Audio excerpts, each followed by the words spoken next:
Hey, welcome back to my spiritual therapy. It's Miss Mocha, your spiritual therapist. I'm about to analyze this dream that I had real quick. So after dealing with everything with my daughter yesterday, making those videos, then I go to sleep and wake up to a dream about this guy. So this guy, I've had multiple dreams about him. So at first, I thought the dreams meant that, I should reach out to him, see what's up with him. Maybe he's interested in me after all this time. Because it's a guy I knew back in the day. Not really an ex, but a guy I like had a crush on, had a fling with right out of high school. Boom, fast forward to now we're in our 40s. And I keep having um, multiple dreams about him. So I thought it meant something, right? So I hit him up and now this is real life.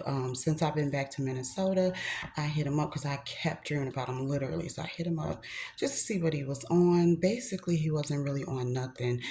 He said he was single, but I'm pretty sure that he had a girlfriend. He was in a relationship before I left while I was gone. But I guess he says that he was single, which I didn't really believe. Of course, his social media said something different, that he was not single. But, I was just like, okay, whatever. Just trying to see where this goes, if it goes anywhere. So we were texting and talking a little bit. Pretty much didn't go anywhere. I was like, it was like my birthday, and I was talking to him, and he, said he couldn't take me out. He didn't really have the money, and he wasn't even interested in taking me out because if he was, he would have been did it.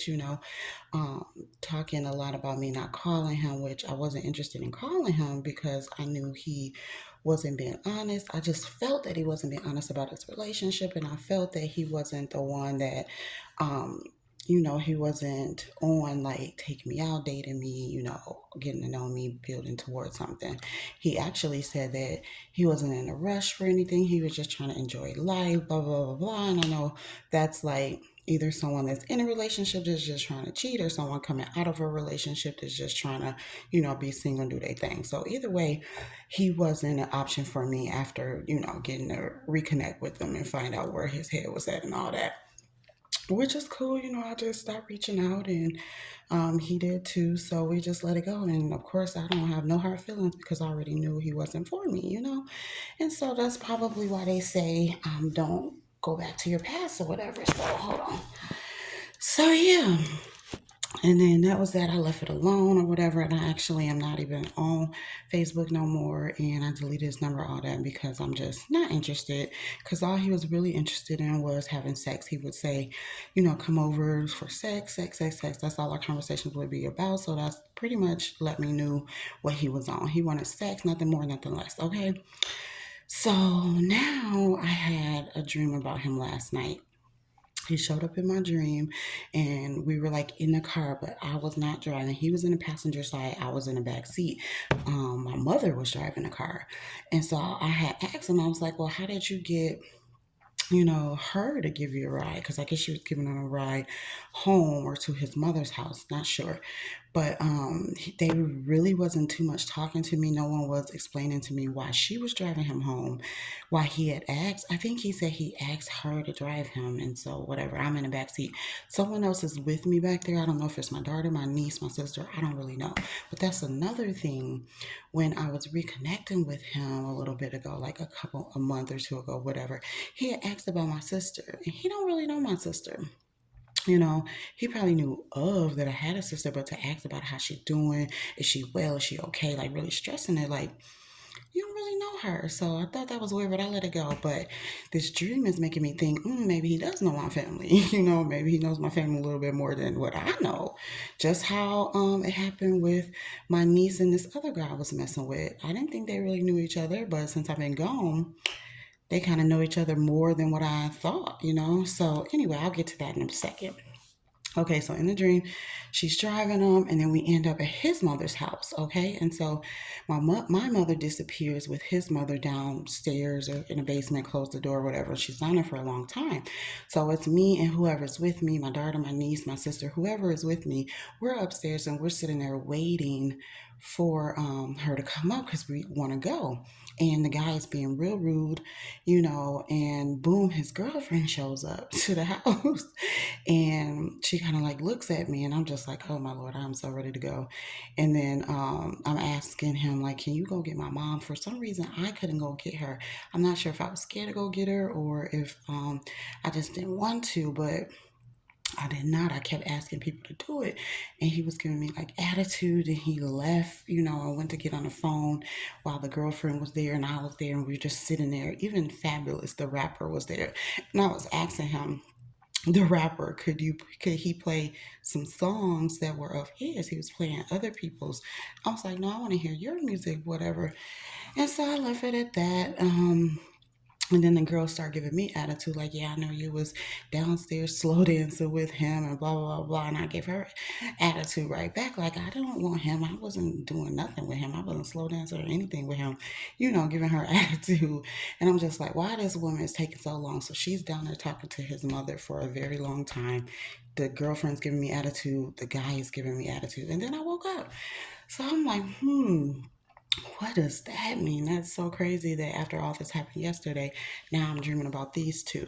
So how I'm analyzing it is, and how I'm feeling is that maybe my sister, because my sister, of course, knew of him. She didn't really know him like that, but she knew that he was a guy that I liked or whatever. And so I don't know, maybe she hit him up on Facebook. Maybe they, you know, with her and my mother, they talked about somehow getting to this man, using this man to come get at me to try to sleep with me or whatever. And I guess he was supposed to, you know, drop me, ghost me, and go back to his girlfriend. And so that's where I'm getting with that he was definitely supposed to have sex with me and break my celibacy or something. I don't know. Maybe he thought that he could break my celibacy because maybe it's like a challenge for him, or they wanted him to do whatever he could to try to break me, to break my vow to God, break my celibacy, turn me to back to my old ways or something like that. I don't really know, but just having that dream confirms that he is probably, you know, working with them in this plot to attack me somehow, some way. However they are trying to attack, they're throwing all kind of shade at me. They're trying to get people to come sleep with me, to break my celibacy, whatever the case may be. They're doing all these things because I'm on a spiritual journey and they're not. And they don't want me to get close to God anymore and get his blessings or anything like that, get a husband or anything like that. So they'll do whatever they can to, you know, throw the shade at me. So I know that's what the dream is about. Because even in real life, when I got back here in around mid-October, my niece and my mother, they were sharing a place together and they were like wanting me to come back. Both of them wanted me to come back so bad. So when I actually do decide, okay, I'm going to come back because I believe, you know, my life was ended in Illinois and this is what God had wanted. So what is this on my glasses? So so I get back here and I'm living with them and it's a little rocky. It's not really that great, but it's not terrible either. You know, I saw again them for who they really are, which is who I knew before I left, you know, because I've been going out of Minnesota for 6 years, living in Missouri and Illinois and away from them. And so maybe they felt some type of way, but then they were like, oh, they're so happy to have me back. They wanted me back and you didn't treat me the greatest. So how could you want me back here with you guys and claim you love me so much and still didn't treat us the greatest? Don't even treat each other the greatest. So that's how I know you're incapable of treating people good, incapable of having good, successful relationships, incapable of loving like God, you know, not really of God. This is all the things that I'm saying while I live there with them. And I'm just doing my own thing. They didn't know what I had going on. They saw me get the jobs, but they didn't know that I was getting ready to move out, that I had my place already lined up. I was just waiting for December 1st to move out. And so they didn't know that, but I think my mom had suspicions because she was asking my daughter a lot. Probably like, you know, I was using her phone, so maybe she was checking my calls. I don't know. She would see my messages sometimes, but whatever. She didn't really know too much. And so um, this is prompting me to speak out because I know that they are involved with some type of attacks to try to stop my blessing, stop my shine, stop my spiritual journey. So anyway, they didn't know I was about to move out on them, which that was what I should have done. I'm a grown woman. I shouldn't be living with people. And so they didn't really give me a time frame when I first moved in mid-October. They just wanted me to get on my feet and then, find me somewhere to live here in Minnesota so that they can help me. I have my support system here. That was what they, initially drew me in with.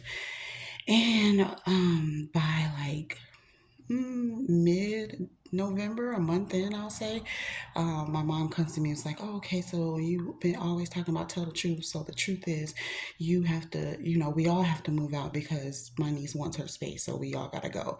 And so I just thought that that was real funny. She wanted us out by December 1st, only gave me a 2-week notice.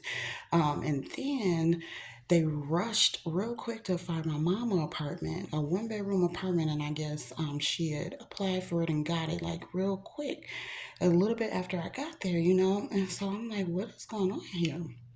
And I guess my niece and my mom's plan was to have us all move out into my mom's 1-bedroom apartment versus staying with my niece in her 3-bedroom, home with the downstairs or upstairs. So it was real weird to me. It was like they were being funny, which they do be funny a lot with me, messy, drama filled, and negative, and not all the time, but sometimes I could see the fakeness, the things that I saw before I left, which is kind of some of the reasons why I wanted to leave and break away from my family. But they thought that they were gonna push me, my son, my daughter, teenagers, my cat, with my mom in this 1-bedroom. And I was like, oh no, I'll be out by December 1st. Don't even worry about me. I already knew that I had my place lined up, but I just didn't have the funds yet. And I didn't really have the approval. I was just going off of faith because I knew I had it. And so they didn't know that, so they thought that they were going to make me uncomfortable, make me miserable, because they knew I didn't want to live with my mom. Definitely not in a 1-bedroom again. We already tried that, and that did not go well. And so this is not me talking bad on them. This is me talking real on them, real about them, what my experience was with my family when I got back here. And so it's like, they knew that was gonna make me uncomfortable. They knew that was gonna put me in a place of where I wasn't at peace. Well, I would have been, because I'm always at peace. They can't take away my fruits of the spirits, but they try to do things to do that.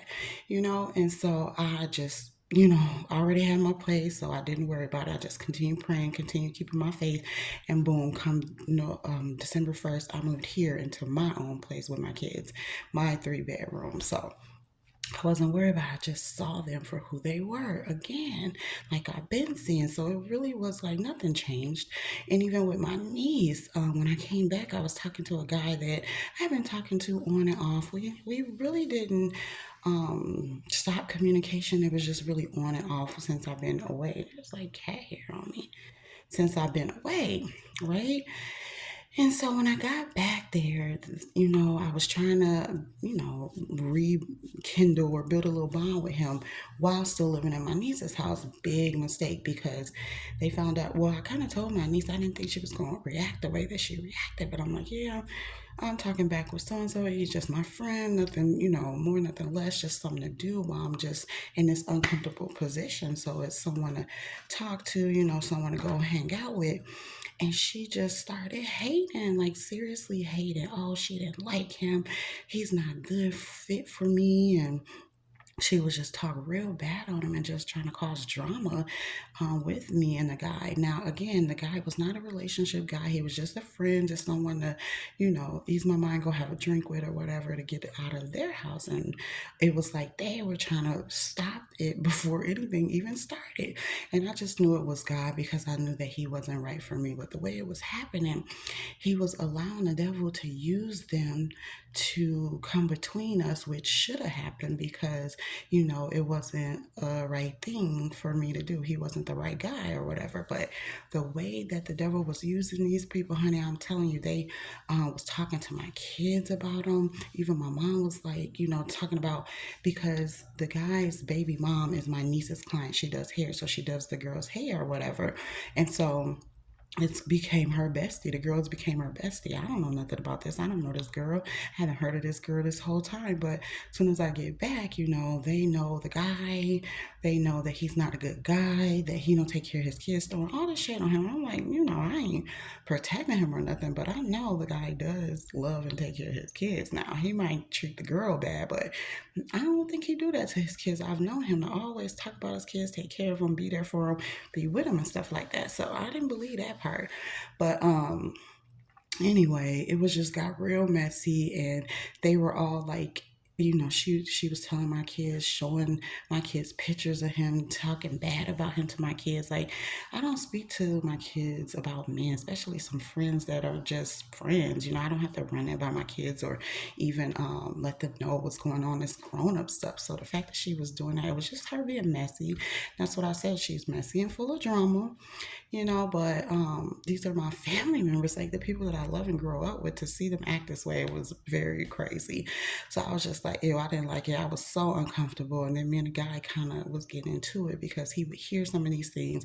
He felt some type of way. He's all, nutting up and getting upset and stuff. And it was just real, real, real uncomfortable. And it came down to her not wanting me to mess with him because his baby mom is her bestie, and she wanted to keep her as a client, and she wanted me to have someone different, that he wasn't a good guy for me, that he was not doing good guy things or whatever. I didn't even really care to believe whatever was going on between him and his baby mom. That wasn't my business. That's so messy. I don't do all that messy drama.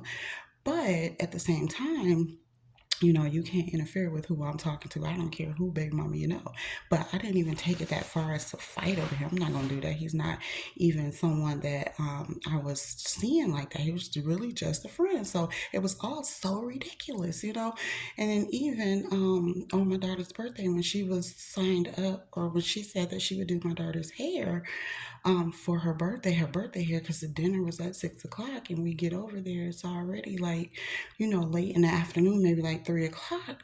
And she was acting real funny with that appointment too, even though, because it's like free services. So she's like, yeah, I'll do her hair. But then she took another appointment that morning to come to be the guy's baby mom. So she signed up to do the girl hair on the same day as my daughter's birthday, and we're both going to your house. It just seems like she set that up, and it was so weird, so strange. It was so unnecessary. But these are the things that these family members will do just to bring me down, just to cause me some type of inconvenience, or to cause me for me not to be at peace with myself or with life or with whatever. Like, they just want to see me miserable, unhappy, mad, stressed out, fighting, but then pretend like they don't. And it's so weird to me. But and so ever since I moved out, I know I'm gonna wrap the story up, but it's just so crazy how all this is happening. Ever since I moved out, there's been like attacks as far as work becoming so stressful that it's almost unbearable. And I know the job that I do in the mental health field is already a hard field, but it just seemed like every time I would get to work, it would fall on my shift, something that is so chaotic that it's like I can't handle it, but I could. It's just like a whole bunch of work pressure on me. Then, even one night when before I even moved out, when I was trying to go to the guy's house, I got pulled over by the cops. They thought I was drunk, gave me a breathalyzer, made me walk a straight line, and all this. And I just knew it was God trying to turn me around to stop me from going to that guy. So I don't know if he was a part of working with these family members to get me in a sticky situation or try to bring me down or what. But ever since I left them, I've still been having attacks. I've still been um having attacks, like when I go around them, like for my daughter's birthday that night, the baby mama showed up that day, and then she was like pressed for time to do my daughter's hair, but she finally got it done. Then we go to dinner that night with them, and then boom, my account is hacked. And then fast forward to I go have a dinner date with another guy, and boom, I come out and my tires are slashed. So every time I'm around them, and I had just came from dinner, my mom's birthday dinner with them, so it's like every time I'm around them, or every time something involves them, something negative happens in my life. And I know it's them I don't know if they're causing these attacks by speaking it ill over my life and my kids' life, or if they're doing something or sending people to do stuff to me. I'm not sure exactly what it is, but all I can assume is that either y'all doing it or y'all going to get somebody to do these hateful, harmful things to me and my kids. Not to mention, now my daughter is going through this health issue, and I can recall last year I went through a health issue, and it's like every time, just out of nowhere, these things be so random, out of nowhere. It's not like we've been struggling with some health problems. No, they boom, they come out of nowhere. And I remember what I was doing before my health issue came on. So it's like every time we get low, or even maybe slip away from God for a moment, or I don't know, it feels like, well, it's not that we're disconnected from God, but even if, we get to a low point in our life where they just throwing so many attacks that one catches us, then we'll see, the health problems or the car problems or the money problems or the drama, the mess. I just feel like it is these people doing it to me, and they use men, they use people, they use words to speak ill over my life. They use a baby daddy, they use whoever and whatever they can to try to throw shade and attacks me and my kids' way. So this is all because I'm chosen. I'm on this spiritual journey. I've woken up to being a part of the 144,000. So I'm God's messenger. I'm his prophetess. I am teaching, preaching, healing the Bible, or teaching, preaching, and healing by using the Bible to help, God's people and people who ain't even of God, to help bring them over to God if I can. And so by me doing this, the devil will use whoever he can to put attacks on me to try to stop me. Well, the thing is, he's not going to stop me. God already let me know the weapons will form, it won't prosper though. So I got to keep going on. He brought me too far for us to give up now, for us to be taken out now, for me to stop now. I'm not going to stop. It's just me going to speak out more and more. And God's right here with me every single step of the way. He's right beside me right now. As I make this video, he put it on my heart to make it. My dreams let me know. The things that happen to me in life let me know. The videos that I watch of other spiritualists or other chosen ones, people of the 144,000, coincide with the things that I see in my life, with the dreams that I have. So it confirms everything for me. God is speaking, and he wants me to keep on speaking out about these dreams, speaking out about the information that I find out, speaking out about how I'm treated with these people, to let people know this is what's going to happen. You're going to come up. These attacks are going to come up against you because you're doing the work of God, but you got to keep going. God will provide. So that's all I want to say. I don't feel so well myself today, but God will provide. He will heal us. He will make us stronger than ever. The devil can try, but he will not win because God's more powerful. So for all you out here working with the devil, being used by the devil, being tricked by the devil to attack God's chosen people, you're not going to win, and it's going to harm you more than it's harming us. That's all I want to say. But God will get y'all. I don't have to worry about it. I don't have to speak ill will on no one. God has my back, and I'm covered, and so are my children. So we don't worry, but I want to let you guys know that I know. So I know what's going on. That dream I had is clear. So all that time I've been having dreams about this certain man, thinking that this is my crush coming back. In reality, he's being used by the devil, used by my family to try to bring me down. I'm not going to let him. So I'm glad that I didn't entertain really any of them. And now I'm just praying still about this new guy. I don't know what's going on with him. I don't really know much about him. All I can do is get to know him. He's separate from my family. They don't know him unless they, stalk my Facebook and try to see who, or went through my phone, or who, whatever the case. But as far as I know, they don't know him. And so they can't really get to him to try to get to me. But we'll see if God wants me to pursue this man, continue to pursue him. Is it going to lead somewhere? God will let me know if he's blessing it or blocking it, because he's blocks everyone else. So it's nothing for him to block this guy too. So we'll see. So far, so good. We met. You know, he seems to be a nice guy, a real sweetheart. He has some qualities that I love in a man, and I have qualities that he loves in a woman, I'm sure, because we're still talking every day. And so it's going really good. So we'll see. Fingers crossed that this could be the guy.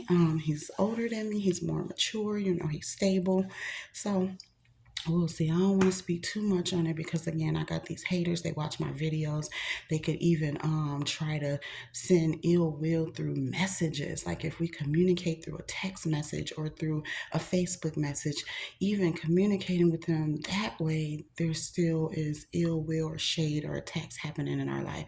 So I have to cut off all communication. This is why I keep my comments closed on my videos, because they comment through my videos and those attacks still can reach us. So I have to cut off all communication with these people so that the attacks won't reach us. I know it's the baby daddy mad because the kids ain't in his life, because he's not a right person. His family mad, my family mad because I've broken away from them and I don't want to deal with their negativity or don't want to be around the way that they are, you know. And so a lot of people feel some type of way about me when I break away from them. They really feel some type of way. But to go this far as attack me and my kids' health, finances, living situation, car transportation, attack everything that makes life, you know, try to bring us down, to make us sick, to make us in a bad way, to bring messiness and drama to us, that's cold. But like I said, God, it's vengeance is God's, and He is gonna take care of these people. He know what they're doing behind my back. That's why he is taking me away from them, just like the people in Chicago. He knew what the guy was doing. He knew what my sisters and her in-laws was doing. He knew what my father was doing, and I went to go pick that man up and brought him to me to try to take care of him. And he knew that they was not of him. He knew that they was all working with the enemy. And what do the enemy come to do? Kill, steal, and destroy. That's what they try to do to me. They still trying to do it to me, but it's not going to work. Now they're trying to attack my kids, probably even my pet too. It's not going to work. God has us covered. We feel the little we feel it forming, but it don't take a hold of us. It don't take us out completely. It doesn't prosper in our lives. And all I do is rebuke it, pray it away, and God will take it from there. So if you made it to the end of this video, thanks for listening. But yes, these attacks of the enemy are real. You need to cover yourself. I'm going to read the Ephesians verses where it talks about putting on the armor of God, because that's what I'm really doing. I'm getting ready to take it a step further with the praying and the fasting so that I can get these attacks up off us, because they're really strong right now. And I know that's because a big blessing is coming and these people don't want me to reach it, but I'm going to reach it by the grace of God. I'm going to reach it. So yes, if you're a chosen one, if you're doing the work of the Lord, if you are a messenger, a prophetess, a prophet, you have to do these things to keep yourself in alignment with God, to keep the fear off your back, to keep the enemy off your back, to keep the anxiety and all those things that are not of God off of you. Stay prayed up, fast, meditate, get outside and just be out in nature. Keep praying nonstop. Never cease praying so that God can keep you covered under his right hand. And your children, pray over your kids, pray over your pet, pray over your household. Burn candles. Do what you need to do to get the enemy up off you, because it's very hectic right now. He coming for all the chosen ones. He's coming for the ones that's putting out God's messages, and he using whoever he can, your closest people, your enemies, your haters, your co-workers, your bosses, whoever you're around the most, he will use them. Your clients, strangers, people that's driving next to you, anyone he'll use to try to bring you down, knock you off your path, take your life, take you out. So be vigilant, be strong, be aware, be on the lookout and stay prayed up. So that's my messages to y'all. Because I'm going through it. I'm a prime example. You may think that it's a joke or conspiracy theory, but it's not. It's really happening, and these people are really throwing attacks and hiding and pretending like they love you, pretending like they're there for you, pretending like you don't know what you're talking about, you're crazy. but you know God will show you who's doing it and how to get away from them and how to keep yourself in balance with Him and how to keep yourself with power, love, and a sound mind. No fear, no anxiety. You don't have anything to worry about. Yes, it gets scary. You can cry in a moment. You can be scared in a moment, but don't live in fear. Don't live in anxiety. Don't live in that because it's not of God. It's the enemy trying to make you live that way, to knock you off of your path from God. Don't let him win. I'm not letting them win. You see, I'm back on here talking out against it, even though I'm still feel nervous, anxious, and scared. I'm praying it away. He will not make me live in that. He won't make my kids live in it either. We are staying with God. So that's all I want to say. Thank you for listening.